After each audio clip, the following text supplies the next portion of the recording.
On our first wedding anniversary, my husband ran away with my sister and blocked me. Now he's begging for forgiveness after realizing his huge mistake. I'm female, 24. My sister, Kendall, female, 26, has had a lot of issues in her life. She is manipulative and toxic and knows exactly how to use people to get exactly what she wants. Due to this, I tend to keep her away from my circle of friends because, whatever Kendall is, trouble follows. The best example of this is my time in high school, where I used to often call my friends Jules and Becker over to hang out at my place.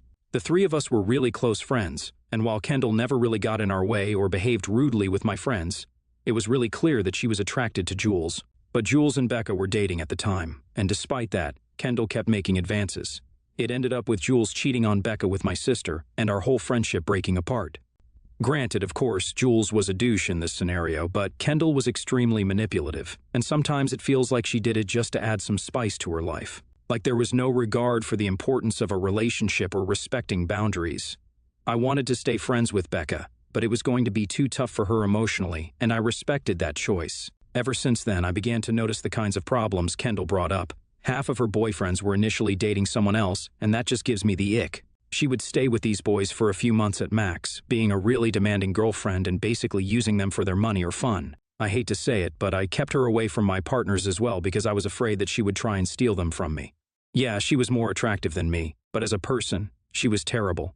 My parents weren't really involved in our love lives, and they didn't speak about it with Kendall. She used to often rant or confide in me about the men she was dating and using, and I used to stay silent about it. I didn't want to call her out because I knew she would react in an extremely dramatic fashion and stir stuff up. For this, I feel like I was a bad person since I knew she was treating a lot of people like trash, but I stayed out of it for my well-being. Sometimes I feel like what happened with my marriage was karma for my silence with all the other men she screwed over. I'll get to that. So, I met my husband, Matthew, 24, in college, and we started dating in our sophomore year. During college, while everyone had a lot of drama about relationships and love and messy situations, Matthew and I had a rock-solid relationship. There was never any insecurity or lack of trust. We moved in together in our last year of college, and our jobs lined up together in the same city. I felt like I had found the one. He proposed to me in 2021 when I was 22, and we had a small wedding service together after being engaged for a year. Due to work and health complications, a few of my family members couldn't come. Most importantly, Kendall didn't attend the wedding, and that honestly made me breathe a sigh of relief. She was holed up somewhere in Barbados with whoever her current boyfriend was at the time. Up until then, my sister had never met my boyfriend, except during one instance when he came with me for a family Thanksgiving. Even then, I was a little uncomfortable with how friendly my sister was to Matt, but he kept a wide berth from her. When he asked me about her behavior and why she was so touchy-touchy, I didn't want to scare him with the kind of toxic personality she has. I thought he would judge not just me, but my entire family, so I just brushed it under the rug by saying, "That's how she is." After that, there weren't a lot of chances for Matthew to interact with my family, and his whole relationship with my parents was pretty great regardless. However, things started getting more strained after that one time he met Kendall. I noticed that she had followed him on social media, and that ticked me off. I couldn't exactly tell him not to follow her because, again, I didn't want to tell my newly married husband, "Hey, my sister is a professional homewrecker." After that, Kendall came over to stay with us for a few weeks just a couple of months ago, and she was trying super hard to be involved in everything my husband and I did. She was here for work, but at the same time was taking out time to constantly be third-wheeling between Matthew and me. My husband thought it was just because she wanted to get to know him better and create a family bond, but I felt suspicious about it. But for me, it was all just a nagging feeling and not serious enough to act on. My problems with Matt were the teething problems of a newly married couple, also, I thought. 2 days ago, it was our first wedding anniversary, and Matthew hadn't even mentioned it once in the days leading up to it. I had assumed he was planning a surprise, and I had also gotten him a gift he had been really looking forward to. He left that morning without even acknowledging our anniversary and didn't come back home. I got increasingly more nervous, and when I checked my phone in the end, I saw that he had blocked my number. I also got a notification from my bank saying that a huge withdrawal had been made from my joint account. I had no idea how to react to all of this, and I called my parents about it. They also seemed to be panicking since Kendall had just vanished from her apartment. She lived back in our hometown.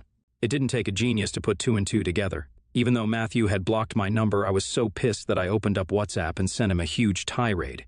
I called him a jerk and told him all about who Kendall was. We had no news for my sister either. Yesterday, though, she had posted a picture from some resort near my place, and I could see Matthew's arm in the frame as well. When my dad finally got through to her on a call and asked her whether she was with my husband, she just casually denied it, saying she had decided to go on a solo trip all by herself. BS, total BS. While they were gallivanting around, I decided that I didn't want to be alone in my apartment, so I asked my parents if I could come over. They happily obliged, and I could tell Dad was seething of what Kendall had done. This was the first time they were up close and personal with the kind of trashy behavior my sister engaged in, and the fact that she stole her own sibling's husband made it so much worse. Before I left, I decided to change the locks on the apartment just in case that sorry SOB of a husband tried to come back to the house. The craziest thing is, just a few hours ago, I noticed that Matthew had unblocked me, and I guess reading all those messages made him realize that he was not a good person. He kept spamming me to get back together and fix things, but I blocked him this time. I then got a call from Kendall shouting at me for not being able to keep my man and then slandering her. I just cut the call. I have a flight to my hometown in a bit, so I haven't been able to really formulate any kind of response to all of this. I don't think I am TA in any way, to be honest, but one of my friends told me that not responding to my husband or sister at all is an a-hole thing to do. Instead, I should have just chewed them out and told my husband that I was done with him. He got to me for some reason, so now I need to know it. Being silent is an a-hole thing to do? Update 1, I reached my mom and dad and they both were really comforting. My dad asked me, what on earth has gotten into your sister to completely ruin someone's life like this? And I told him everything I knew about her. Life. Needless to say, it made them both feel uncomfortable and disappointed. It wasn't an easy conversation to have, and my parents were quite sad that I never told them about all of this earlier. They feel terrible about supporting a person who treats others so poorly, and that's made them feel kind of guilty. I don't know what's going on between Kendall and my husband right now, but I think they got into a fight. Kendall called my mom and said she was coming back from her solo trip, and well, Matthew is trying to reach out to me wherever he can. I blocked his number, he texted me on Instagram, I block him there. He tries to reach out to me from someone else's number. The last time he called me, I told him that I would take out a restraining order against him if he keeps doing this. Now Kendall is going to come back to our hometown tomorrow. Mom and Dad are going to confront her and tell her that she's cut off from the family. I will also be there, and right after that, I'm going to file for divorce from Matthew. I also need to know if anything can be done about the money in my joint account, so if anyone can help, please DM me. Update 2. The confrontation went just as you'd expect. Dramatic AF and Kendall tried everything in her power to try and minimize the damage for her. She's still running off of this whole idea that I'm slandering her, but my parents are clearly on my side. When I said, I knew you were a shitty person, Kendall, but I didn't realize that you wouldn't even leave your sister out of your shitty behavior, she blew up at me.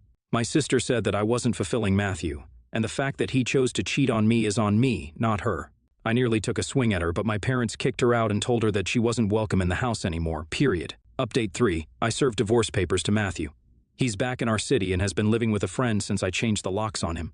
He says that changing the locks is a felony and that he'll sue my ass off if I go ahead with a divorce, but I don't think that means jack shit. I also found out that a joint account is considered marital properties. I'll be bringing that up to you in the hearing. I spoke to a lawyer, and he said that things should easily go my way, and I can also ask for a hefty alimony, which I will. NTA.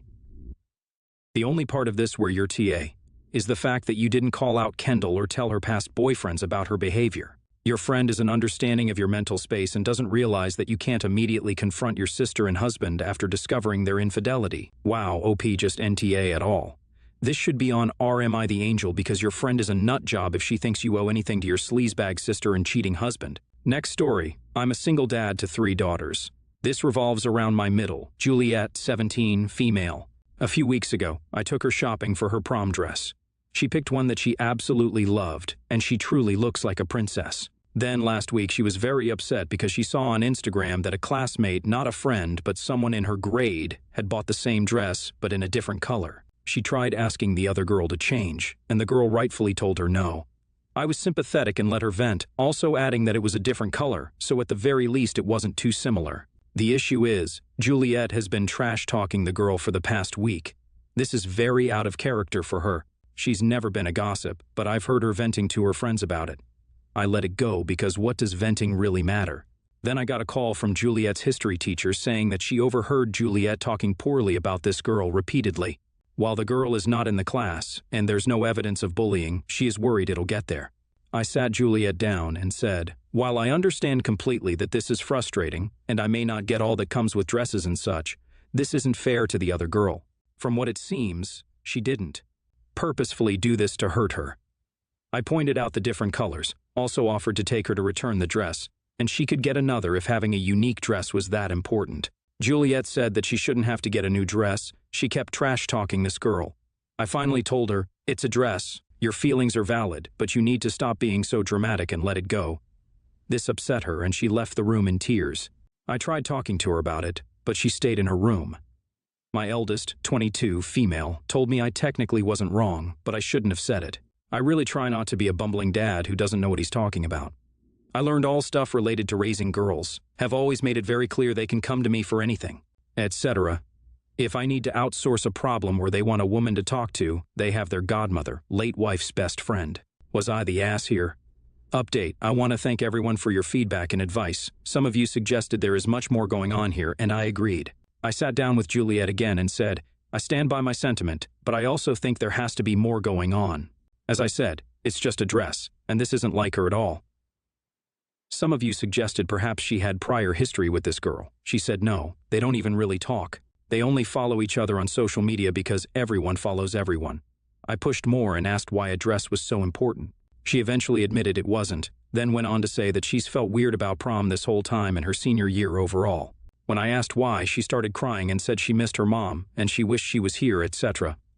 My wife passed when Juliet was 5. So she never truly had her for any of those big milestones that a girl would have with a mother. Watching her friends go through all these things with their mom reminded her that she doesn't have one. I gave her a big hug and held her while she cried. I cried a little myself.